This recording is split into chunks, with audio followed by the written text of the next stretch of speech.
Boa tarde a todos. Agradeço publicamente o convite feito pela Escola Paulista da Magistratura e pela Fundação José Pedro de Oliveira.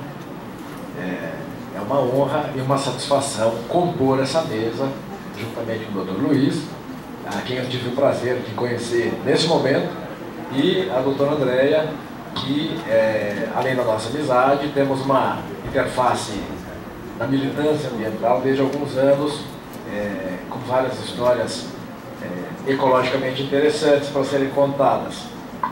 Guilherme, você conseguiu acessar?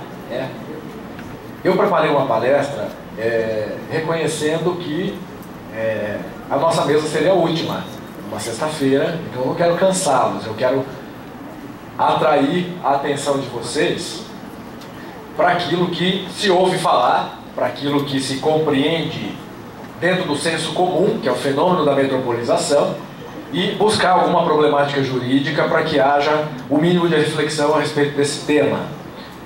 Portanto, um tema que eu preparei, direito e metropolização, a partir de uma ótica, entre tantas óticas que eu poderia imprimir para análise do tema metropolização, eu escolhi um princípio de ordem constitucional, que foi o princípio da cooperação entre os entes federados, aliando com outro princípio, que é o propósito maior do direito ambiental, que é a defesa da qualidade de vida do ser humano.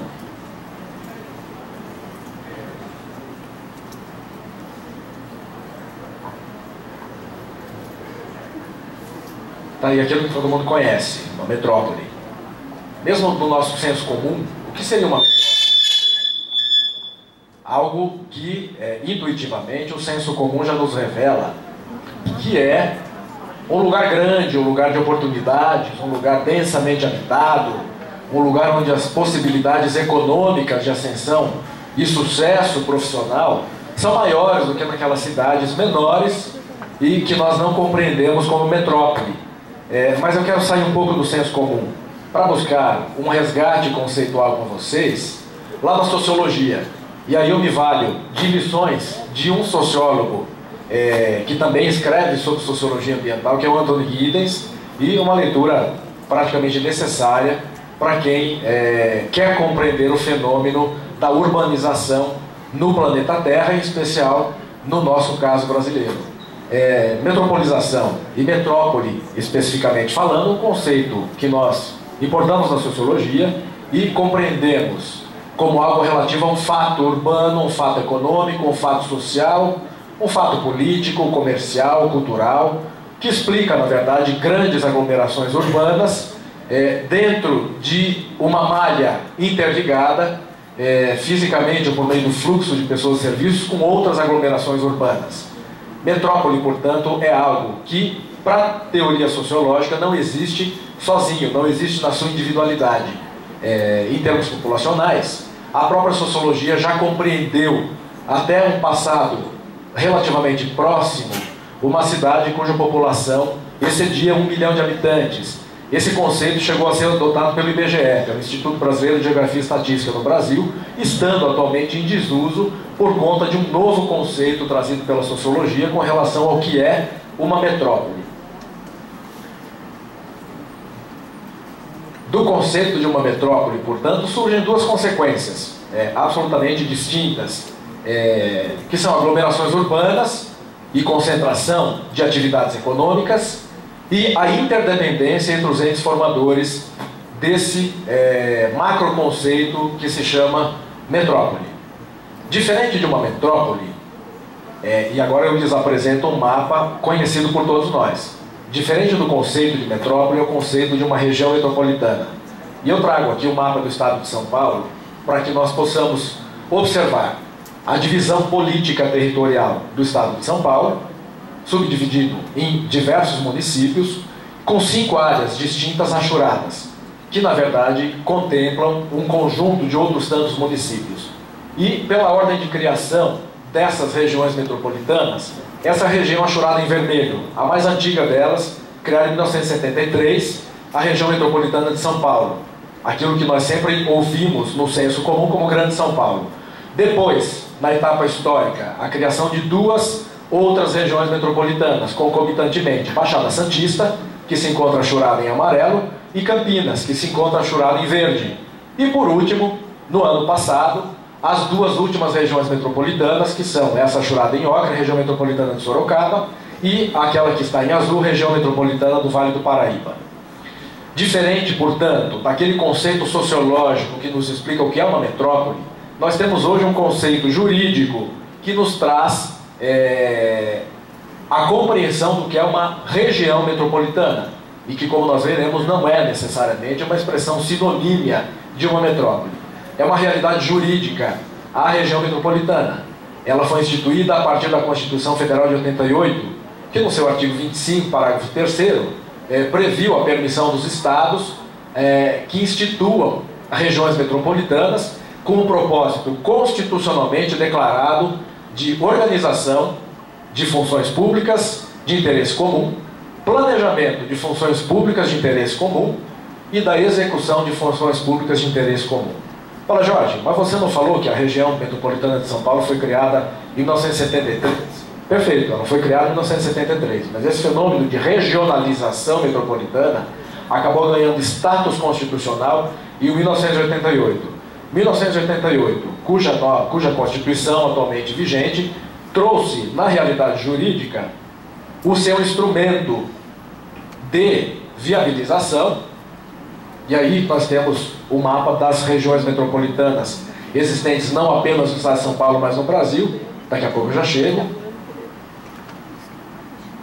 Eu acho que eu me perdi em algum slide. Não me perdi.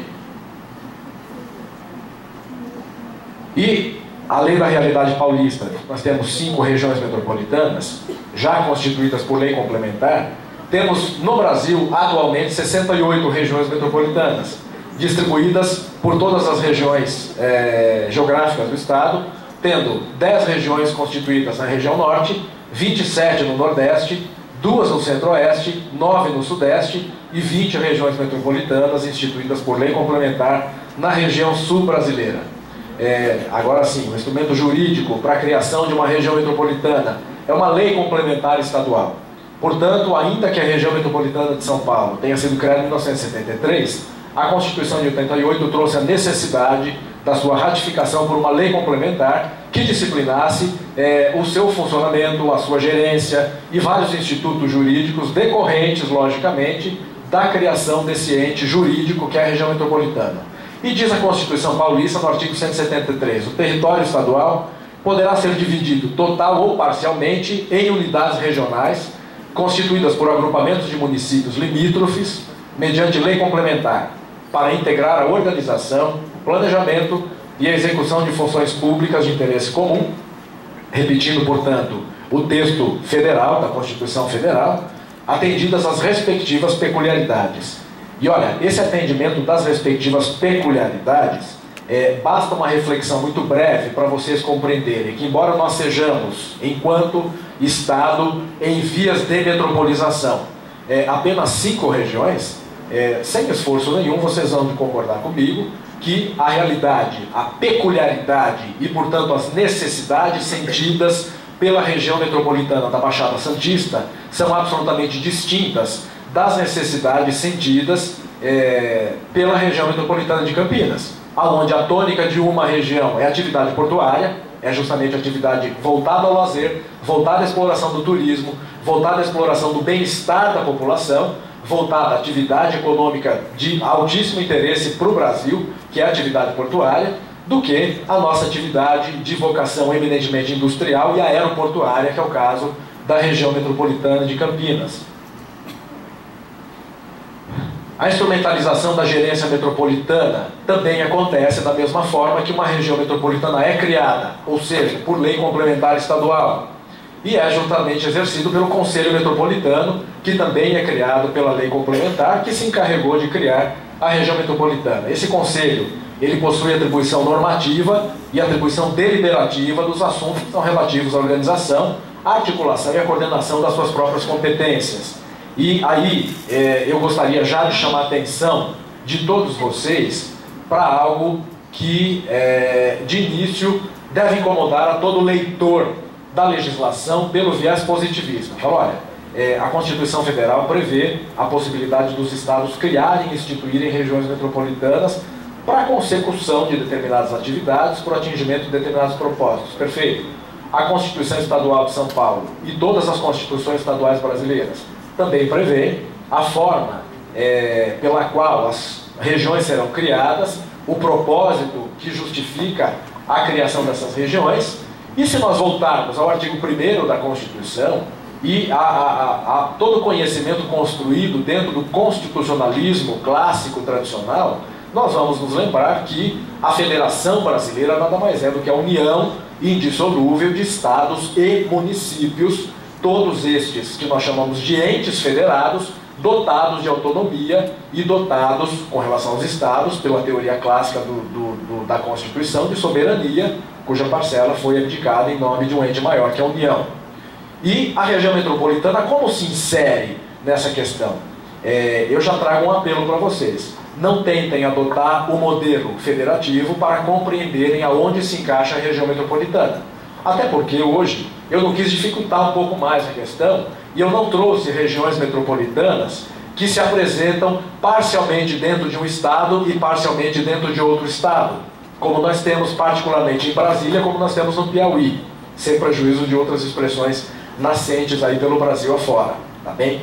Por quê? Porque vai chegar um momento em que pode haver uma certa disputa por atribuições executórias e uma certa disputa no aspecto de competência legislativa. Quem é que decide a gestão de determinado recurso? Quem é que decide determinada questão importante e que vai ser uma decorrência lógica do processo decisório de um ente federado?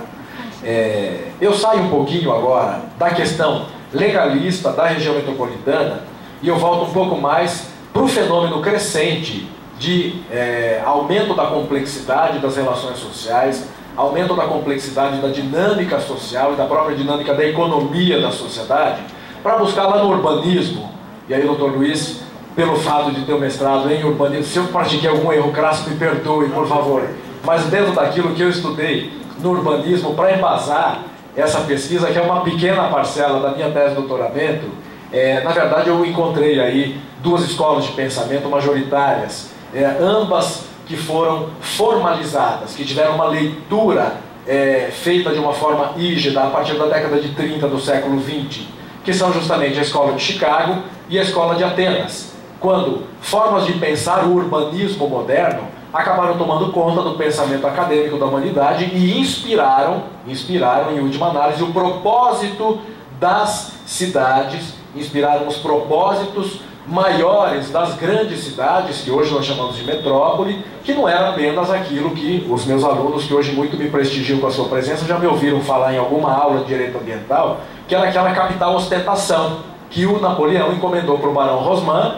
e a partir de um cenário maravilhoso, ele acabava ostentando o poder da monarquia francesa, o poder do autoritarismo napoleônico por meio da beleza e da magnitude do espaço físico, algo que a gente assiste até hoje com muito prazer, inclusive, na capital francesa. Mas olha, compreendendo um pouquinho só da escola de Chicago, que foi uma escola de pensamento forjada basicamente por três pensadores, Robert Park, Ernest Burgess e Louis Wirth, abordagem ecológica na análise urbana, e também o urbanismo como modo de vida. Essas duas tendências dessa escola de Chicago, elas aparentemente são distantes, mas elas integram a mesma forma de pensar o urbanismo moderno. O que seria uma abordagem ecológica na análise urbana? Senão justamente um cuidado com a preservação do bem-estar daquele usuário, daquele utente do próprio espaço urbano, em termos de ter acesso ao meio ambiente que lhe fosse confortável dentro das cidades. E, de outra forma, uma outra tendência de pensamento dentro dessa mesma escola, que já tinha um viés mais antropológico, portanto comportamental dentro das cidades, que era justamente o urbanismo como um modo de vida, uma forma de se buscar um espaço urbano onde o ser humano pudesse desenvolver com facilidade, ou com facilitação de acesso, todas as suas potencialidades de trabalho, de lazer, de uma série de questões ligadas à vida que nós chamamos de vida moderna.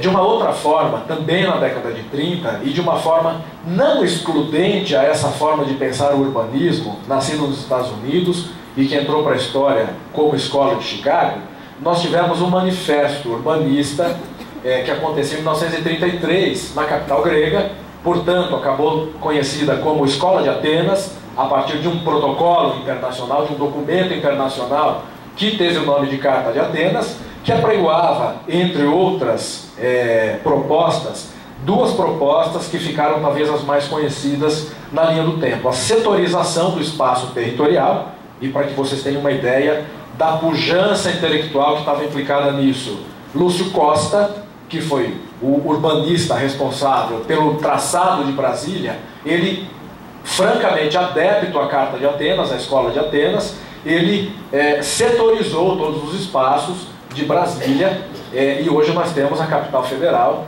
do Brasil, de uma forma que vocês sabem que existem zonas residenciais e a cada conjunto de quadras residenciais, ruas comerciais, existe o setor da esplanada dos ministérios, existe o setor das embaixadas, existe o setor residencial, existe o setor de diversões, existe um setor... Ou seja, essa forma de pensar o urbanismo, que é a setorização das cidades, é algo derivado verdadeiramente dessa forma de pensar o urbanismo que foi sistematizada em 1933. Sem prejuízo da abordagem funcional do espaço urbano.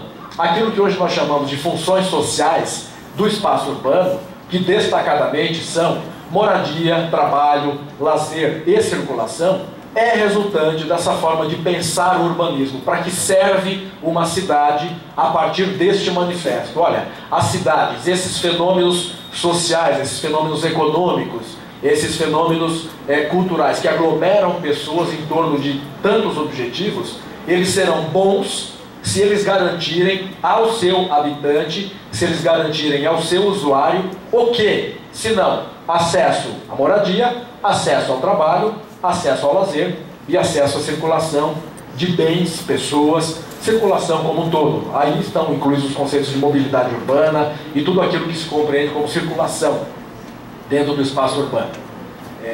Portanto, eu fiz uma digressão breve sobre uma análise conceitual do que seria uma metrópole, com a tônica da interdependência entre aglomerações urbanas próximas, dentro de uma mesma dinâmica econômica, cultural, social e espacial também. Eu fiz depois uma análise a respeito do direito brasileiro, minimamente o que escreve a respeito de metropolização. E eu passo agora ao princípio da cooperação. Princípio da cooperação, que é uma decorrência lógica, como todos nós lembramos, do Pacto Federativo, por onde os entes federados devem adotar condutas efetivas para a efetivação desta união em torno de objetivos comuns. Nós, municípios brasileiros, nós, estados brasileiros, em torno da nossa união, temos objetivos comuns a buscar, temos fatos comuns a serem garantidos aos nossos cidadãos, independentemente das nossas peculiaridades. E a leitura do princípio da cooperação é justamente uma decorrência do Pacto Federativo, no sentido de que, olha, não cabe rivalizar a respeito de interesses que sejam comuns, que sejam, no mínimo, compatíveis ou compatibilizáveis, ok? Porque somos uma federação, somos uma união de entes federados e, portanto, precisamos nos comportar politicamente, economicamente e juridicamente dessa forma.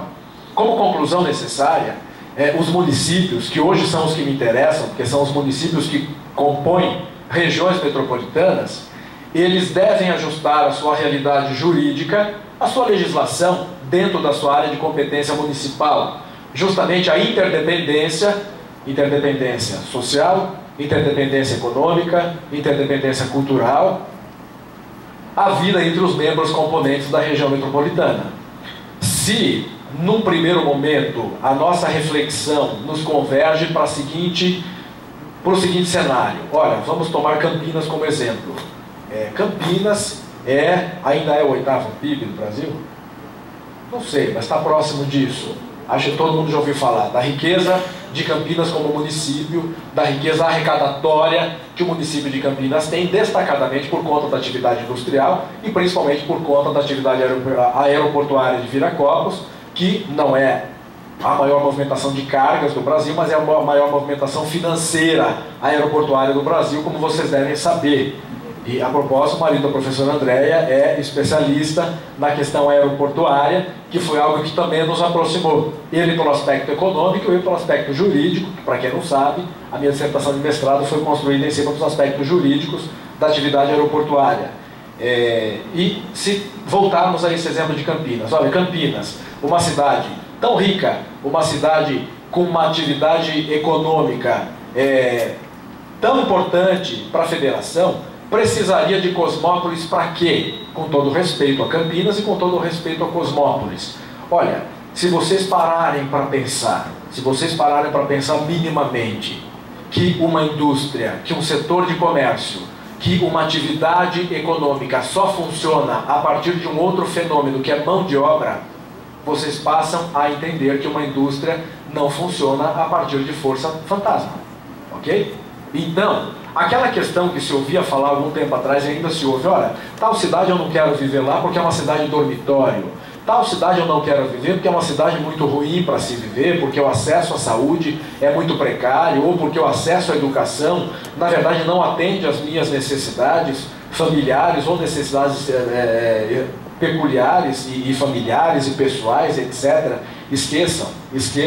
A implementação cada vez mais crescente das garantias sociais, que não deixam de ser uma leitura daquela setorização e do funcionalismo das cidades a partir do Manifesto Urbanista de Atenas, de 1933, é uma tônica cada vez mais crescente no Brasil.